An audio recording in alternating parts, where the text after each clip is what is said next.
show. We meet here every week, and our episodes are airing on Friday at noon. All of our episodes are also posted on themeetingspace.com in case you missed any of them. I'm super excited about today's episode. I know I say that about a lot of episodes, but this one's a really good one. I know I say that about the other ones too. But the topic is one that's very near and dear to my heart. It's about the LGBTQ community and how we feel with our own identity or what we're into and what we're naturally attracted to plays a role in our life when we were in addiction, as well as when we get into recovery from drugs or alcohol or whatever, how so much of that also plays a role in a unique way in our recovery. And so, if you're not very familiar with the headspace around that, a lot of us who have, struggled with maybe being different or maybe feeling like we're different than maybe we are told that we are supposed to be.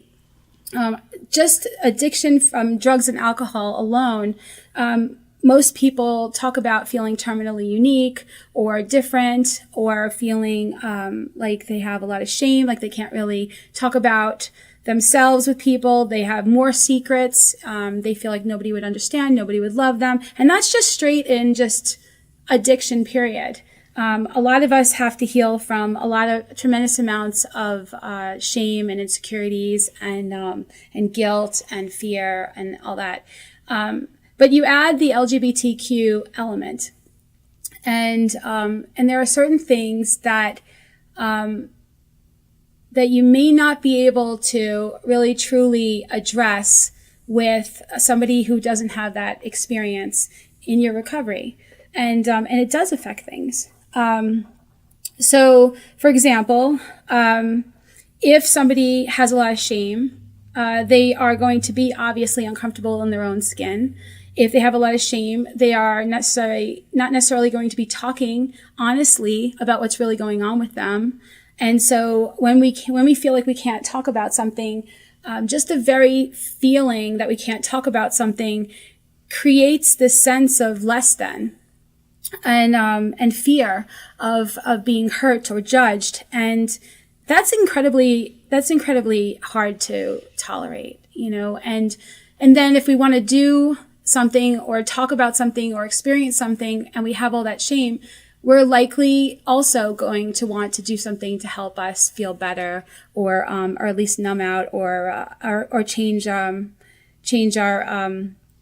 perspective in a situation. And so when it comes to the LGBTQ community, there is a tremendous amount, even in the community itself, of sex addiction and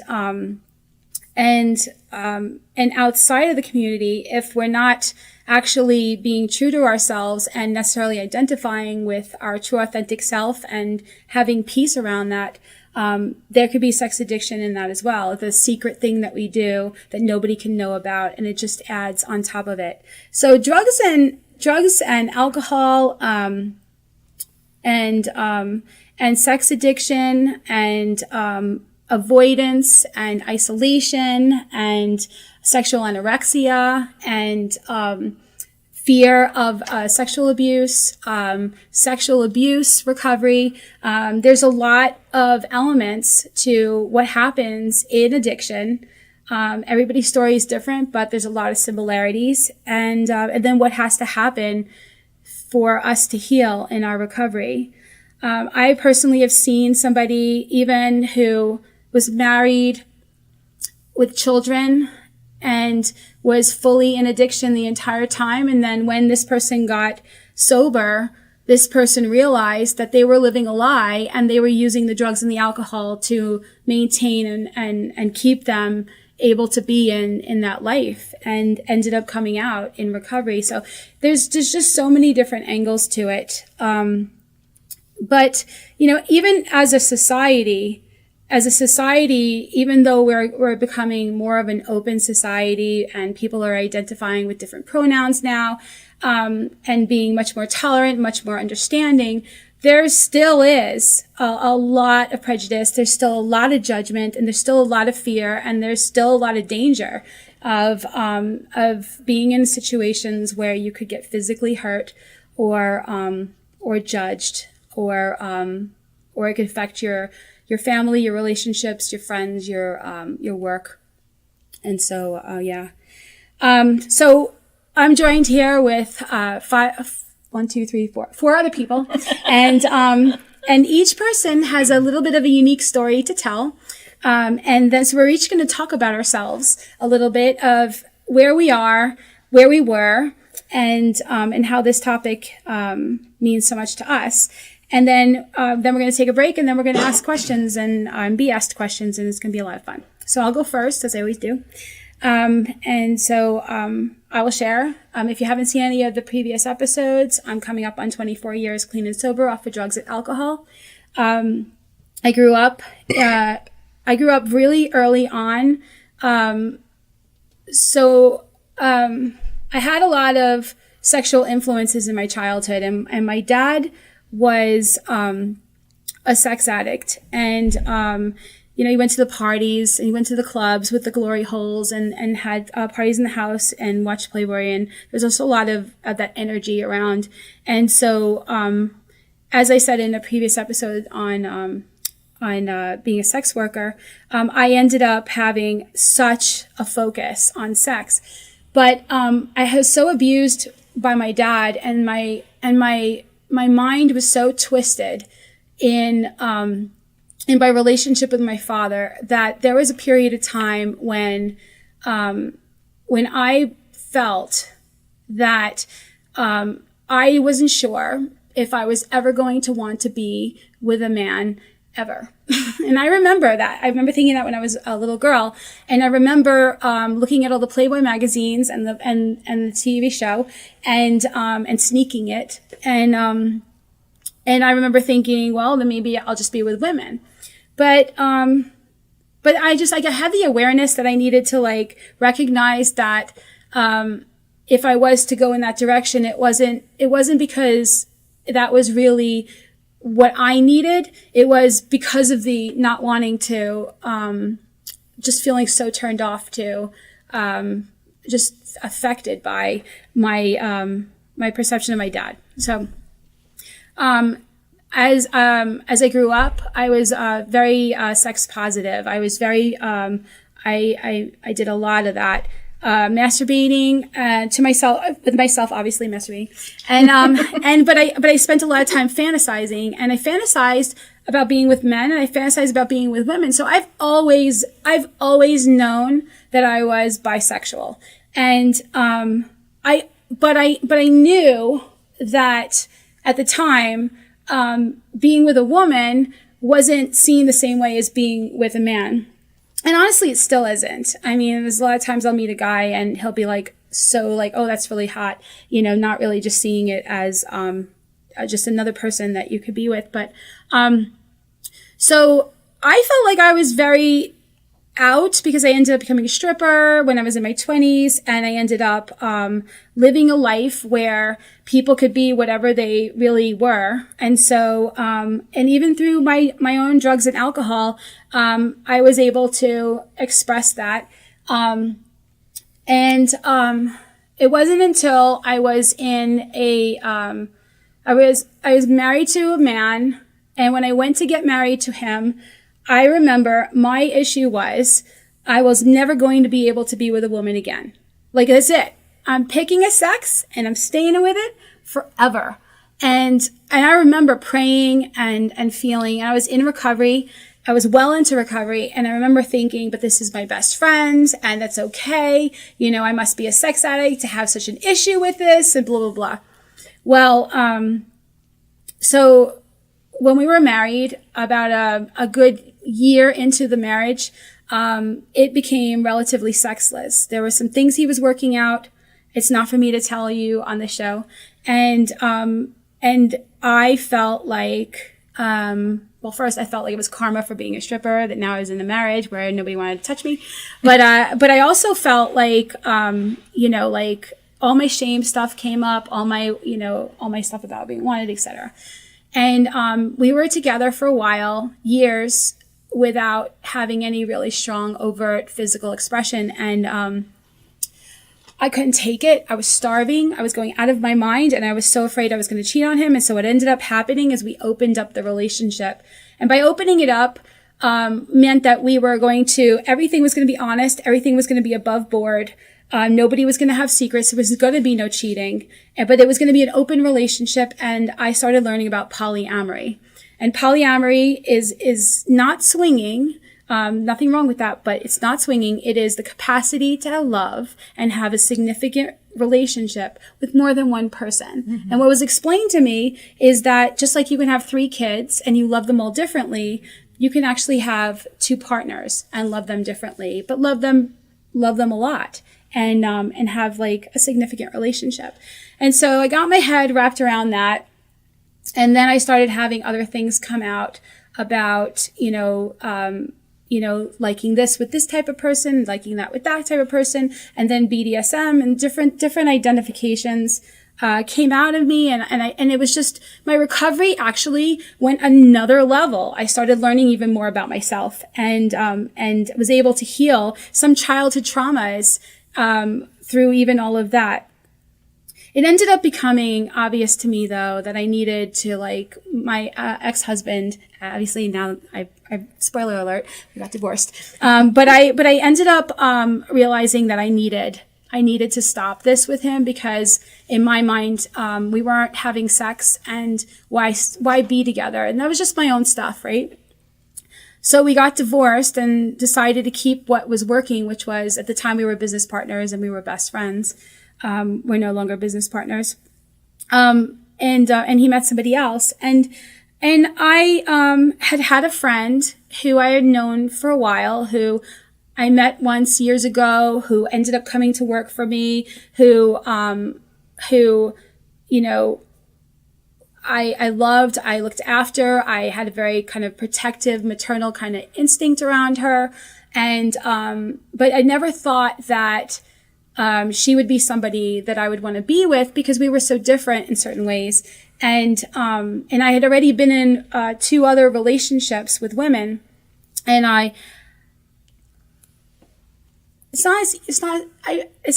it's different. It's not necessarily easier to be in a relationship with a woman, because I've heard people say that it would be. It's my experience is that they're different.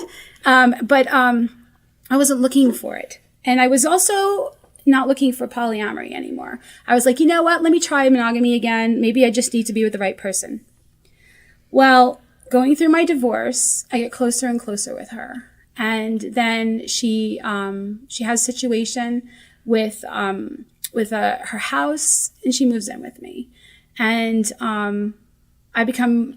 I have fears and insecurities, and fears that I'm going to lose her because there's somebody she's dating, a guy. And I feel like he keeps I felt like he could take her away from me.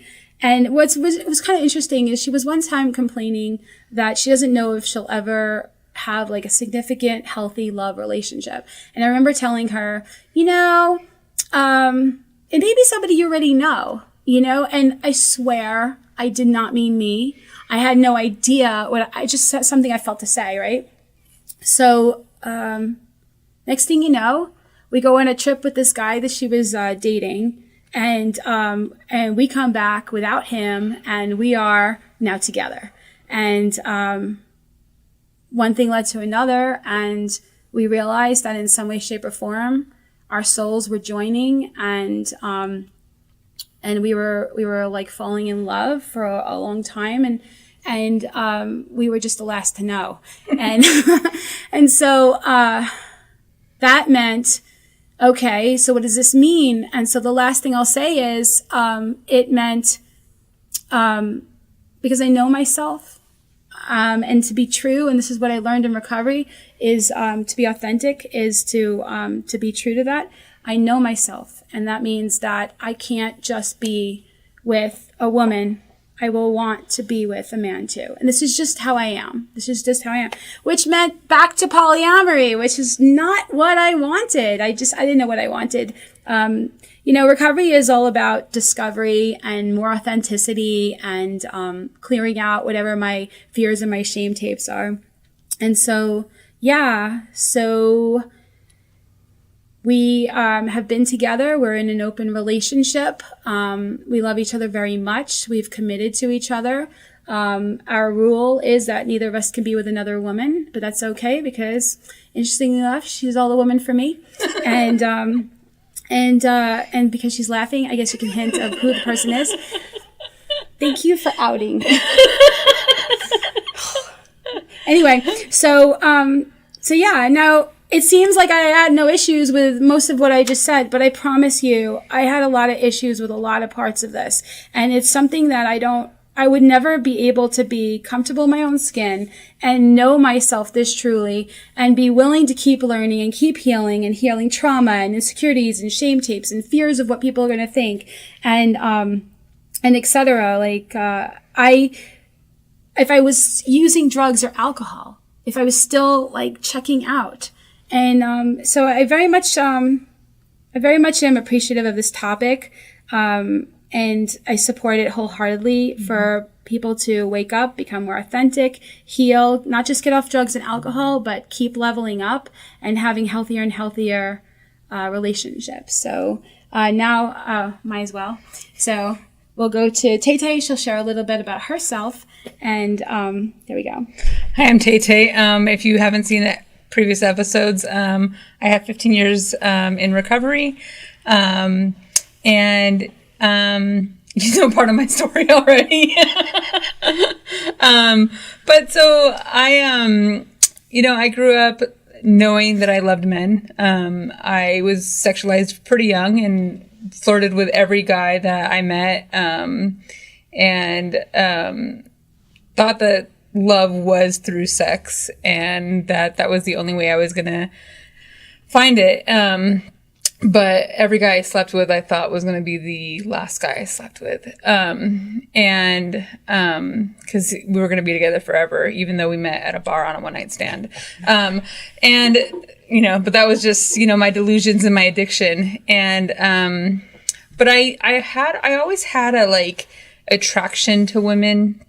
And in high school, I actually remember, there was this friend of mine who was openly bisexual, and she would call me her sex kitten. And I thought it was cute and fun. But I never went there with her. And I didn't actually start exploring women until, I was partying pretty hard in my early 20s.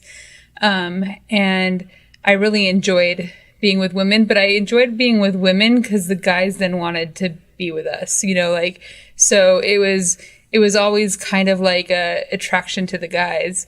And I also thought that I had to be drunk or high in order to do it. And so I didn't really know who I was sexually, for a long time. And I got in this relationship with this guy who was much older than me. I was 20, he was 32. And he was like, "You'll never love me." And so I was like, "Oh, I'll show you love." But we had a very, we were in the swinger lifestyle. And, so that was where I got most of my experiences. And it was, not a great relationship. It was pretty toxic, and, I came out of it and, got sober not too long after that. And, in sobriety was I can't have sex with anybody. I can't be in relationships. I can't do this. People suck. And I just want to turn 25 because I was 24 when I got sober. And it took a while for me to start dating again. But through recovery, I did find the church, and, I, fell in love with Jesus, which was not expected. And started doing mission work and, all of that kind of stuff, and traveled the world and got to do a lot of things, but with this piece of me that wasn't being expressed. And so I met a guy, and he as well was the same age distance as the other guy.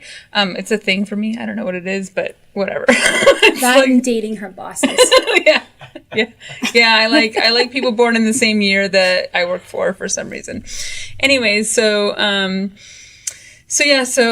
he and I explored sexually, and he introduced me to polyamory, and he introduced me to the side of me that loves women and loves women, and he loves women. And it was just funny because he actually hooked us up for me to be working for her, which we had met before, but it was just an interesting. It's for another show for sure. So we, so he and I had this, polyamorous on again, off again. I was never his primary, but we did spend a few years together, almost 4, on and off. And, like she said, we, in California, we just kind of came to a place where we were like, what are we doing here? Like, we love each other, and, we are in love with each other, and it's just been a different experience. And, for me, and we'll get more into this in the question and answering part of this, but it was hard for me to come out and to tell people. I told my family by telling them that we were going on that trip. And I told my church, later, and, it's been an interesting experience for me. So, but I was in a lot of fear, and I'm not now, because my love for you is just so much bigger than anything else. So, and I'm going to start crying. So somebody else needs to speak. Okay. All right. So now we're going to go to you, Rob. Rob has 16 years clean and sober off of drugs and alcohol, right? That is true. I have been you looked sober. At me funny. I was like, No. It's all good. No, I've been sober since August of 2006. For me, I really identified actually with something that you said, Lisa, because, I'm a child of the 80s. I was born in early 70s, but really a child of the 80s. And the thing to do back then, at least how I grew up in the household I grew up, there were Playboys all over the place. And so when my parents weren't home, I went and got a Playboy and did what 12-year-old boys do. And it wasn't until I was in high school that I was actually a junior in high school that I started to, when I was at the neighborhood pool or whatever, notice the lifeguard, more than, the woman I was dating at the time, who's a dear friend of mine, to this day. And that, brought up a lot of questions in my mind, because I was still attracted to women. But I also saw this one particular person and, would make up reasons to go talk to him, because he was sitting up in his lifeguard chair with his shirt off and the bronzer on and all that fun stuff. And, it wasn't until I was, in college, which was only, a year and a half or 2 years later, that, those questions that I had kept coming up. And I really went back and forth for a very long time and struggled with my own identity and and trying to figure out, at least for myself, answer that question of, do I identify as a gay man, or am I heterosexual, am I bisexual, what's going on? And I don't remember the date or how old I was, but again, I was in college and my parents were not home at the time. And so I thought, I know what I'm going to do. And so I, went rummaging through my parents' things and, found a Playboy, and nothing happened. And no, it didn't work. When you're 20, it works. Believe me. The older you get, that's when you're like, hold on, clear. Chin, chin.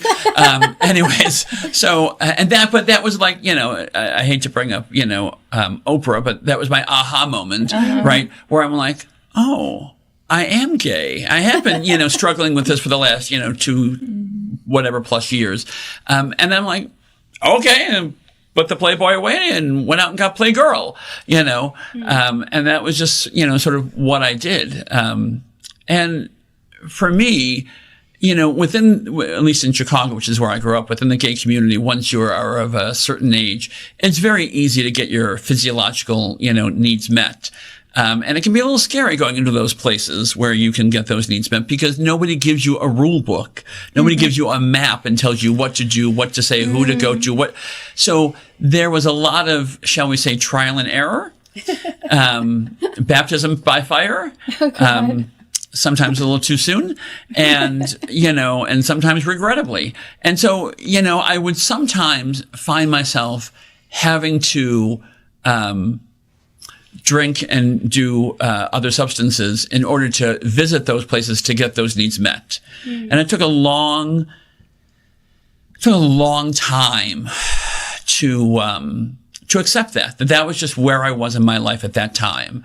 And then there were bars that I didn't feel a part of, and so I would drink to try and allow myself to relax enough to feel a part of the culture of that bar. And it just never worked, at least for me. I could never drink enough or do enough substances to feel comfortable enough to relax in those settings. And so I would, and if I did drink enough to get to that point, I didn't remember it because I would be blacked out. And so then I would end up, going to those other places to get those needs met or go home with someone who I didn't know and, and hope that, everything would turn out okay. And for the most part, it did. I don't have too many horror stories. And then I got, at some point in my life, I fell in love with another man and we got married, not legally because it wasn't legal at the time. And, we were in a committed, monogamous relationship because that's what I thought I was supposed to do because that's all I ever saw. My grandparents were in, committed, monogamous, relationships. My parents have been married for over 50 years.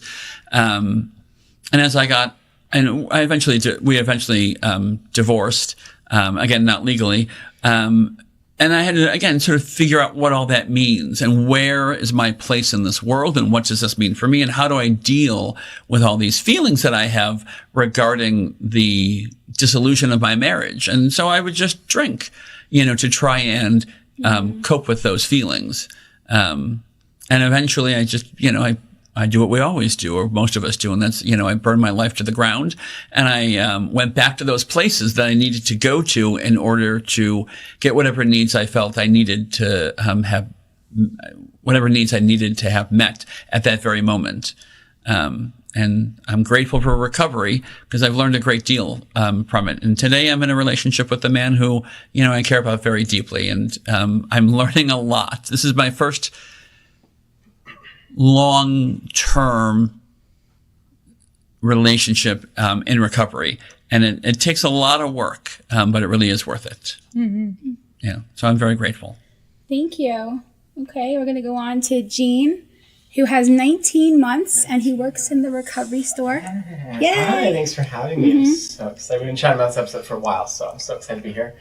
Yes, my name's Gene. I've got 19 months clean now. I was an addict, so I say 19 months clean from drugs, but, we try to stay away from everything. So I've been clean from drugs and alcohol for 19 months now. So, thanks you guys for opening up a little bit about me. I never really had to come out.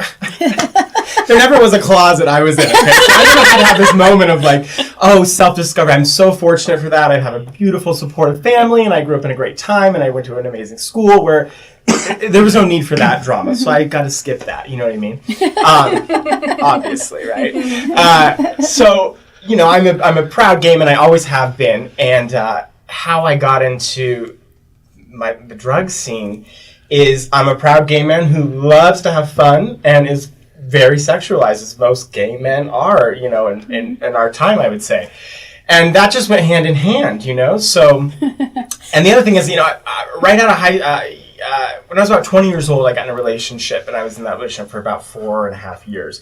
And it was a great relationship, nothing bad to say about it, but we were in a monogamous relationship from 20 to 24. That's kind of, now looking back, it's kind of an important part of one's life when you're talking about self-discovery, sexual discovery, what you want, what you think you want, what you don't. And so I didn't really get to do that very much during that time. And then after the breakup, Well, then, all hell just broke loose. And then I just went straight to the drugs and the party scene. And I was a performer here, so I'm out late. We're always, we're at the clubs. We're always out doing something. But boom, it's a story that's been told a million times. Somebody has the bag, and then boom, there we are,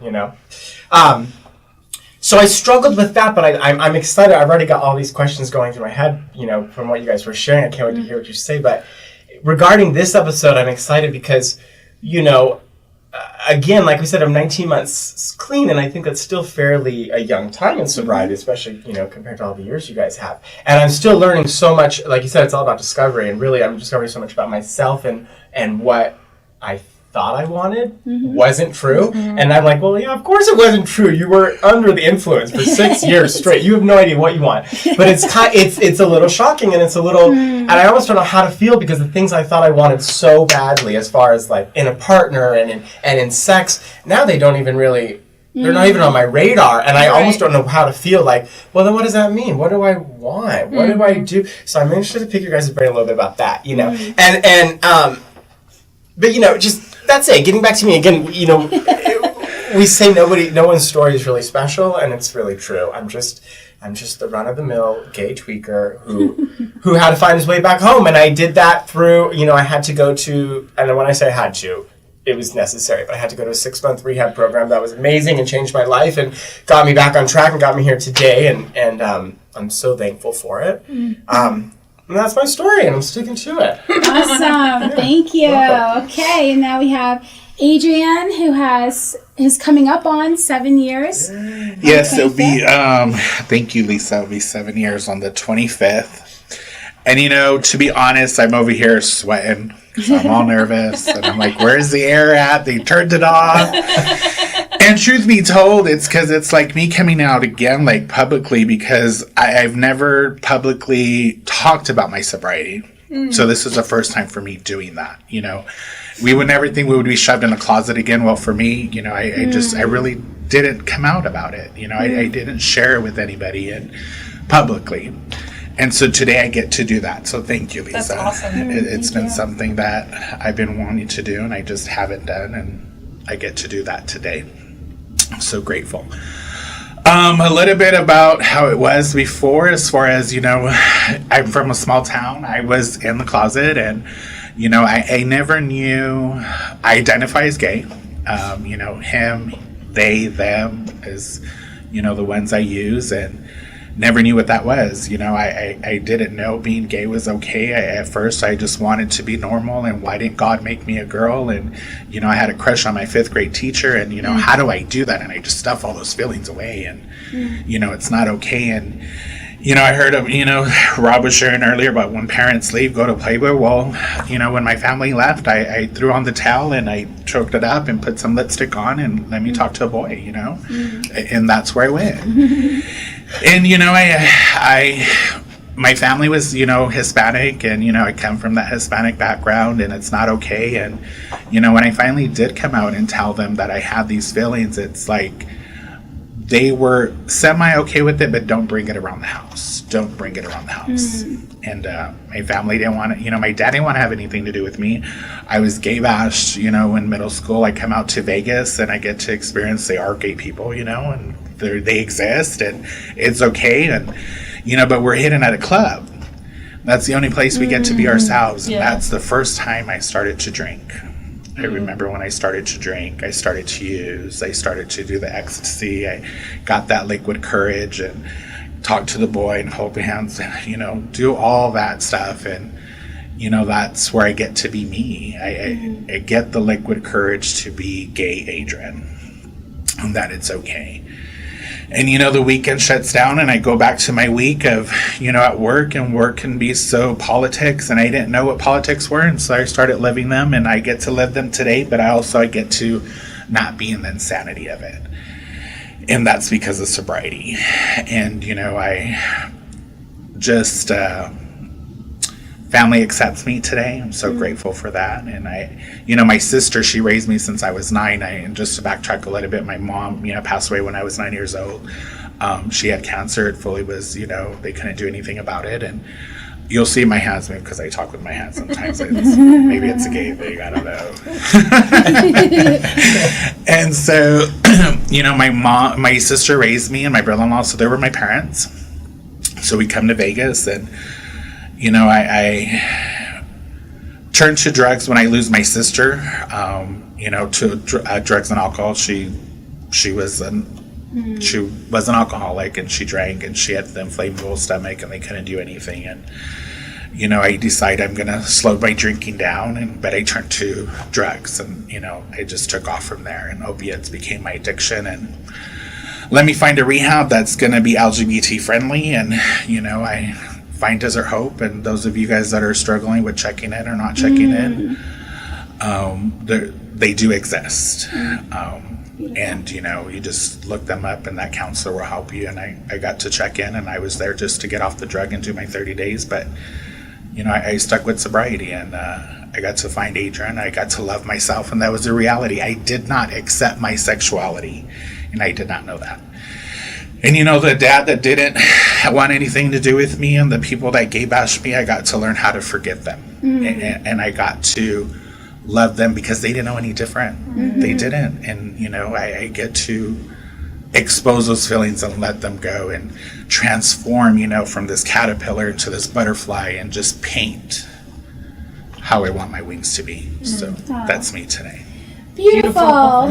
Thank you, guys. This is good. All right, well, we're going to take a break now. Please remember that the opinions expressed here are strictly those of the people who gave them, and do not represent any 12-step program, or should replace your own intuition or professional medical advice. See you in a bit.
Welcome back to the Real Recovery Show. Remember, you can watch us on Facebook, YouTube, and on Amazon Fire TV. You can listen to us on the PHLV Radio app, or you can get our podcast on Apple Podcasts, Spotify, and iHeart Radio.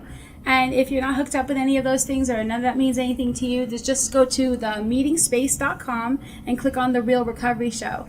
We will be posting every episode up there, and you can go there and watch the live episode every Friday at noon as well. Not really live yet because it's more pre-recorded, but it's there. It's there at 12 noon live-ish. Okay, so before the break, we shared a little bit about each of us, but what we're going to do now is we're going to switch the way we're doing this and do more of like a question and answer type thing, where we have Jean, who's going to start us off with asking us a question, and then we're going to all answer in our own way. Go ahead. Awesome. So, a little about my question. I mean, I think we all can agree that in recovery or just growth as a human being, you've got to get vulnerable, right? And so that's the whole benefit of being around similar people who have similar experiences and stories. So in, as far as recovery goes, there's a lot of support groups that are LGBTQ friendly.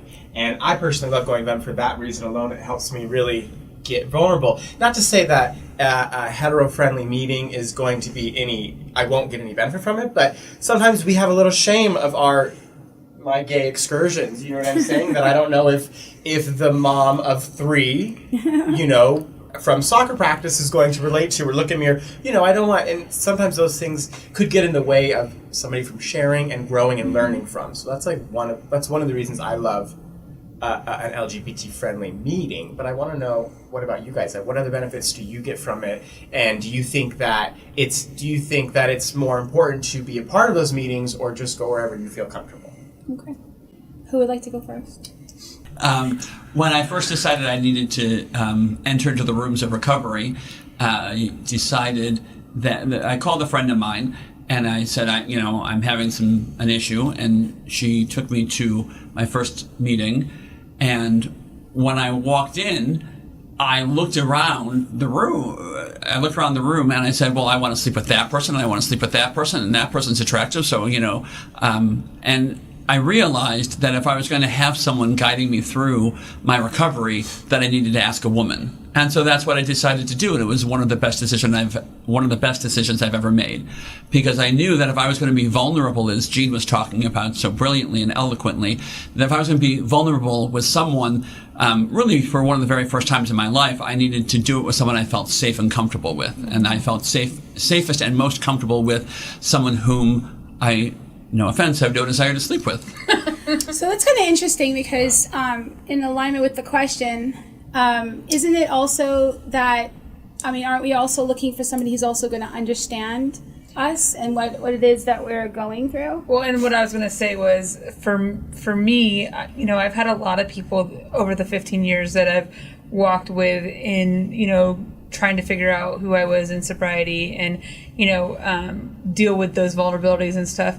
And in the last year, I actually have started working with Rob for my sobriety, because he is a gay man that is in long-term recovery and has a relationship with another gay man. So I know we're not going to sleep together.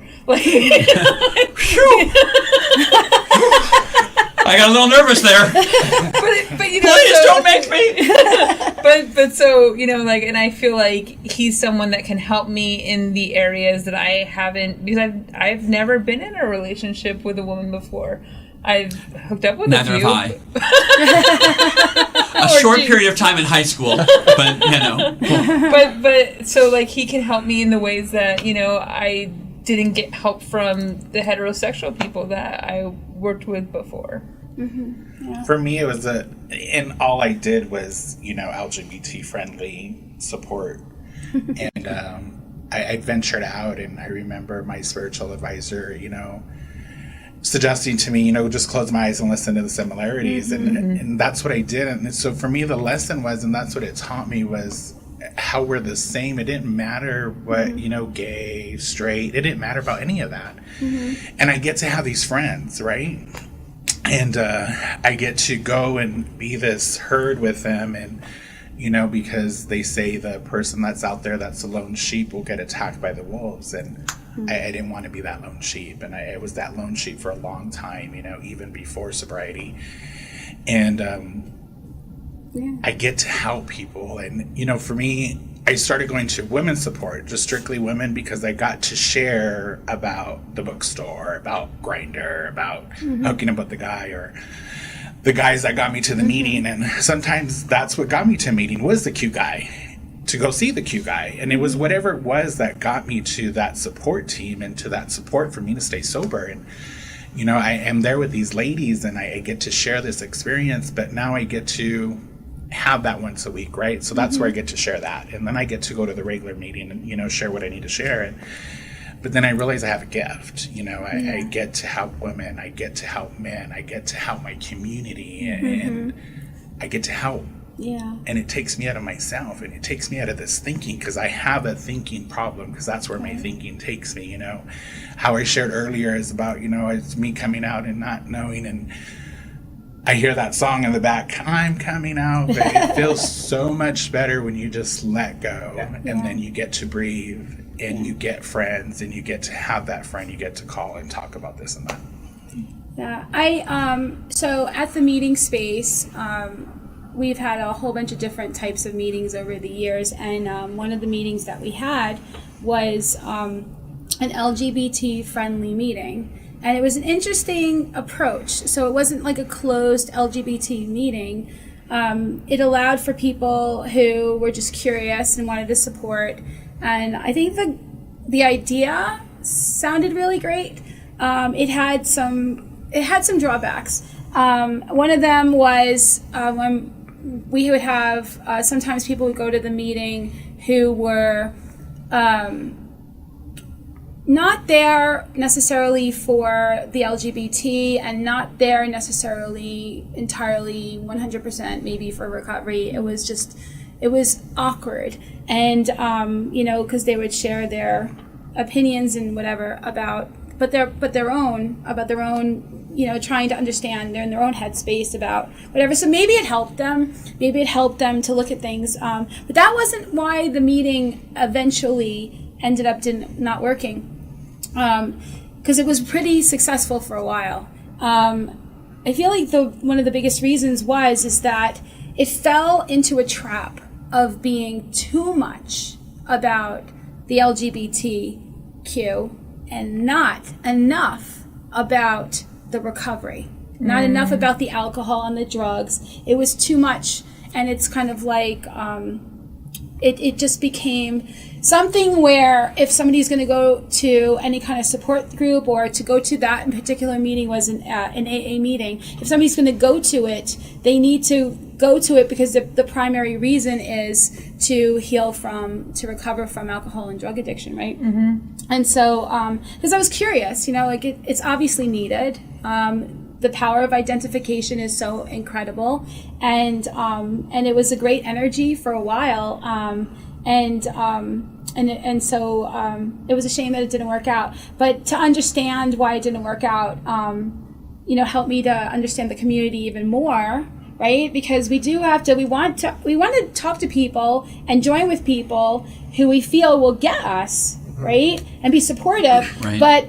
But if we are only doing that, if we're only going to LGBT or LGBT friendly meetings or groups or whatever, what ends up happening is, do we really learn how to get over our shame tapes and our terminal uniqueness and our concerns about being around people who we could be cutting ourselves off from having really focused recovery in other ways as well?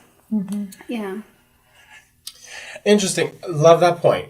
I'm going to play the devil's advocate just a little bit. Because I know you. Give it to us. I know you. And I think you're like me, and I think we're blessed to have quite strong personalities. Oh. Right? Thank you. So, thank you. I think we've got a great shield, and I think all of us here kind of do, Mm-hmm.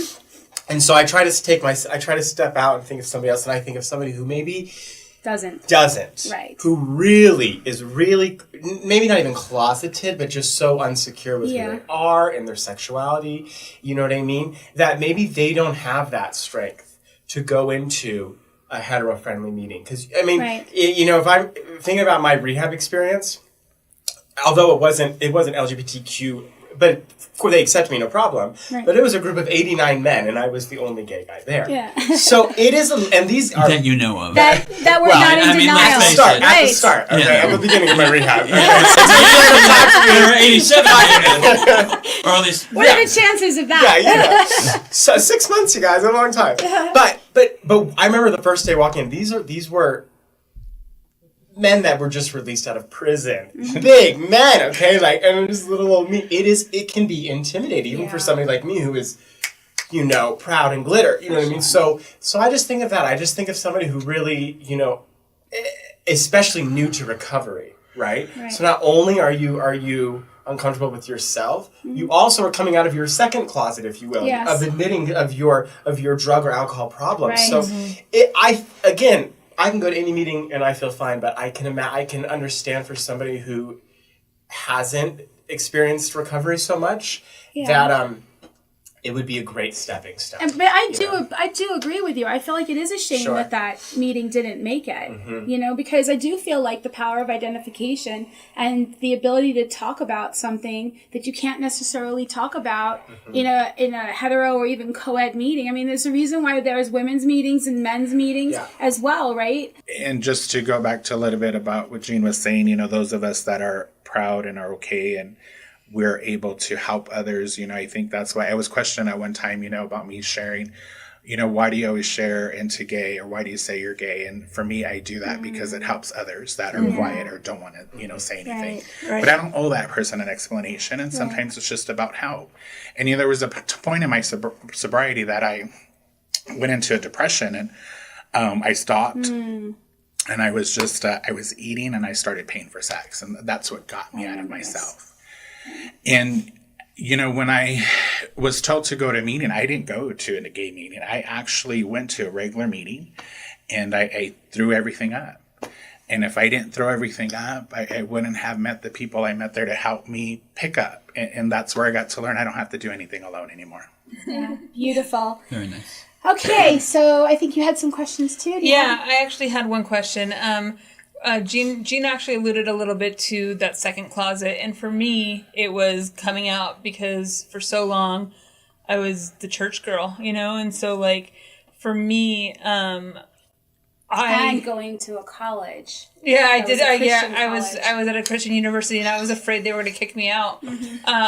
And so for me, like, when I started telling people in the church, you know, I'm in love with this woman, and it's what it is. You know, they were super accepting, and you know, they love her, and all of that. But I know that's not everybody's experience, and so I'm wondering how people who don't have that loving experience, and Adrian alluded a little bit to it, but like in recovery, how do you not let that affect who you are in recovery and your sobriety and continue working with that? And also, how do you, if you're not accepted by that, you know, place where you found God, like how do you continue to seek God and do the spirituality thing? Do any of you go to like a church or belong to any kind of like religious type thing? For me, I don't, just through my experience from before, because being raised Catholic, you know, I was disowned in the Bible. I'm not supposed to be there, and I'm not supposed to be alive in here. And for me, I just changed that to the universe, and, you know, whatever the universe was for me, or place thing, or, you know, meditation. And what helped me, and I'm so grateful for COVID, was I got to have a stronger relationship with the higher power that I felt was my higher power, my universe. Mm-hmm. And I didn't have that relationship. So I didn't need a building. I didn't need a group. Yeah. All I needed was meditation and learning how to breathe, because I needed an scapegoat. Because COVID hit. So now I can't get on Grindr. Now I can't go to the bookstore. Now I can't pay for sex. How do I get out of myself? I can't even go through the drive-thru. Mm-hmm. So now you take everything away from me. How do I get out of Adrian? Mm-hmm. That left me with meditation. And, you know, my spiritual advisor taught me how to breathe, and I didn't know how that was. I didn't know how to breathe in and out and build that relationship with the universe that helped me get out of Adrian, because then I knew I wasn't alone. There was something out there that was going to help me. And that's where I got to be grateful for COVID. Right. Yeah, that's beautiful. I think that for me, I don't have an affinity for organized religion. I truly feel for myself, even though there are many people in different organized religions that can really follow their own intuition and their own conscious connection with a higher power, whatever they choose to call it. For me, I needed to just be more like spiritually identified.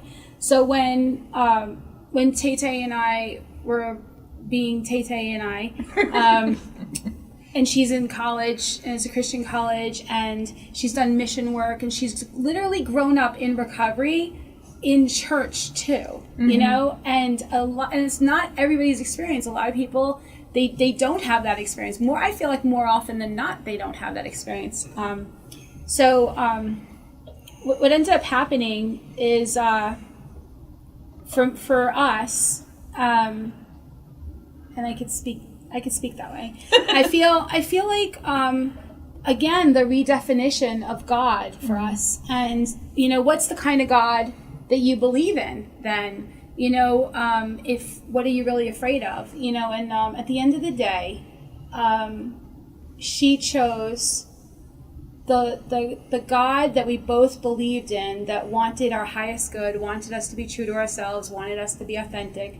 You know, knowing in our heart of hearts that we believe our souls came together because we're supposed to do some serious shit in this world, you know, like there's a lot of good that we want to do and a lot of people we want to help, and not just the meeting space in the recovery store and then the show, right?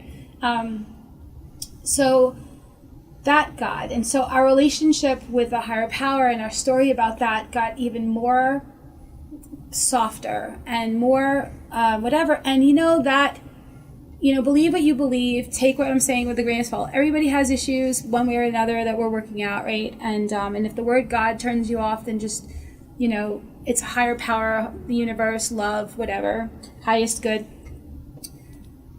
But it gave her the courage to go back to the people that she had significant relationships with in the church and to announce to them, hey, this is my woman, this is who I'm with now, this is the situation, and allow them to choose love and tolerance, and allow them to choose the relationship and how they care about her and her happiness and her highest good.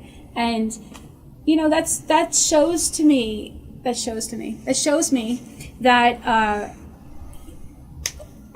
that's one of the things that's also happening in this world, is that people are shifting their perceptions, and by each of us going and becoming more and more honest in our recovery, and then doing it out in the world, it starts to shift things.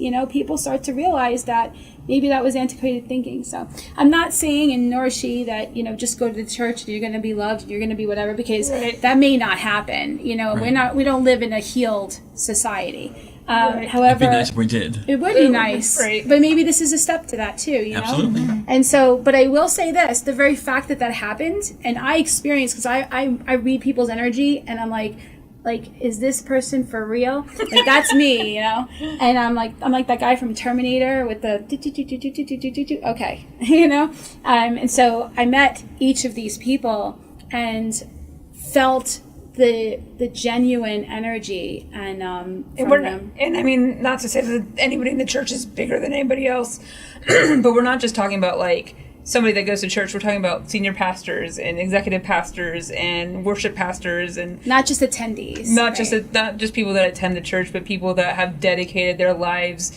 to church and have become very close friends of mine and done mission work with me, and and I worked in the church, and so like it was a pretty big deal, but she was willing to walk away from the church in whatever way wasn't going to honor her being authentic and free and true. And we both believe that your spiritual awakening is all about coming out of the false self and the false narrative and being, fake because you're afraid that people aren't going to like it, or fake because you feel like somebody's going to do something to you or whatever, and like learn to listen to that intuition, but to thine own self be true, right? Absolutely. And if you could be true to yourself, you're much more likely to tolerate everybody else as being true to themselves. Right. Any other questions? Well, I think sorry, not to be on the same time. I know it's completely different, but it's just like our family. We think our family is never going to accept us. Right. Oh, yeah, we for come sure. out, and how are they going to do it? And same thing with sobriety. You always say you're going to be sober. Like, really, you're going to be sober this time? Right. No, right. And it just takes action, and it takes time, and it takes that love, and over. It's not going to happen tomorrow. For me, I was so instant. That shot took it, right? That shot changed everything. And it just, when you're sober, it just takes a little bit of time and action, and let me show you. And once I start doing the next right thing, and to thy own self be true, your family comes around. Your new family comes around. I actually think my family likes me more now that I'm with you. Yeah. I really do. It's possible. But you know what? There was something that you said in the beginning, Adrienne, about coming out twice. Like, you both are saying about coming out twice. And, it's really interesting, because if you're somebody who has had addiction and have had to admit to your innermost self that you have the addiction, and admit to other people and to ask for help, and you think that you can't identify with people on the show who maybe are have different sexual proclivities as you do, you can, because you had to come out too. You had to come out. And it's kind of funny. It's just like well, Jean, you've never been in the closet, but it's kind of funny because when oftentimes you'll hear when somebody gets sober and they go to tell people that they had a problem and people already knew. Like my parents were waiting for me to come out. I mean, they really were. They're like, oh yeah, well, we knew when you were 5. I'm like, why didn't you tell me? Yeah. But with addiction, though, too, right? Yes. Like, that the people, like, you think you're hiding it. The sweats and the detox and the checking out and the losing jobs and the relationships and the partying and not remembering what you did and the making, an ass of yourself or getting DUIs or whatever and hiding the bottles and people finding them or coming to the party lit. People knew. Yeah. People knew. That's the biggest delusion of addiction. Absolutely. Is that you think that you're fooling people and they're not. So I think that was very profound that we all come out as alcoholics or drug addicts. Yeah. Because it is hard to admit that you need, to admit defeat, to admit that you need help. It's hard. And it's hard to even deal with the stigma of that. And the identification of that. There's so much to navigate through that, and then to get to the other side where you've gotten to the other side of it, where you feel free and you could say, I'm a grateful alcoholic or I'm a grateful addict because, wow, my life is now so much more open and easy and whatever. So, you know what else, if I can chime in? Let's say for somebody who's already come out of the closet, they know the relief, right? It's the sense of the weight off of your shoulder. Keep that in mind if you're struggling with addiction. Oh, that's right? beautiful. Yeah. Because you know it's gonna be hard, but just think about how much your family likes you so much better now that you're released. Of course they do, because you're you. You know what I mean? Because of me. And because she's awesome. But you know what I mean? So keep that in mind, because I remember, again, I'm only a year and a half clean, but whoa, like, it's so relatable to the coming out of the closet, just letting so all that yuckiness go, and plus we are our own worst enemies, right? Like we think the worst, and then when we come out, like you said, everyone's like, no big deal. No big deal. Right. We knew. Like, Welcome. Right. My mom actually said to me, I figured you had been in relationships with women. And I'm like, no, this is my first relationship with a woman. But when I got sober, it was, why can't you just have one? And to so, not understand that, but to understand you being. And I thought it was going to be the opposite way. Like, I thought that everybody's going to be like, what do you mean you're in love with Lisa? And I'm like, well, have you seen her? But so we're reaching the end of the hour. Is there any comments or anything that anybody would like to chime in and say about anything? Happy Pride, yay. Yeah. Oh my God.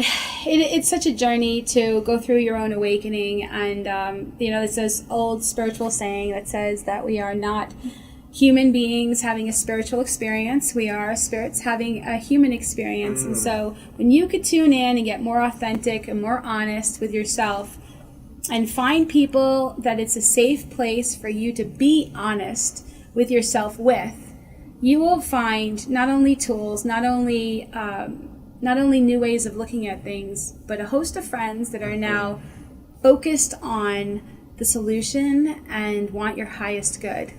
I have one more thing. As you were just saying, the adage that we're not as sick as our secrets, or we're only as sick as our secrets, right?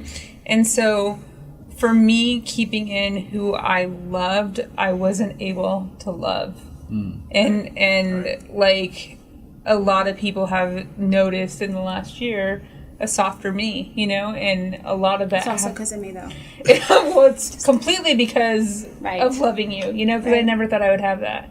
And so I knew I had sobriety, but I didn't know I would have love. And so being able to, not be sick in my secrets anymore is a pretty big deal. Beautiful. Thank you guys so much for joining us. I would love that you guys came on the show. And thank you for joining us today on the Real Recovery Show. We'd like to give a special thanks to our sponsor and gracious host, PHLV Radio here in Las Vegas. See you next week.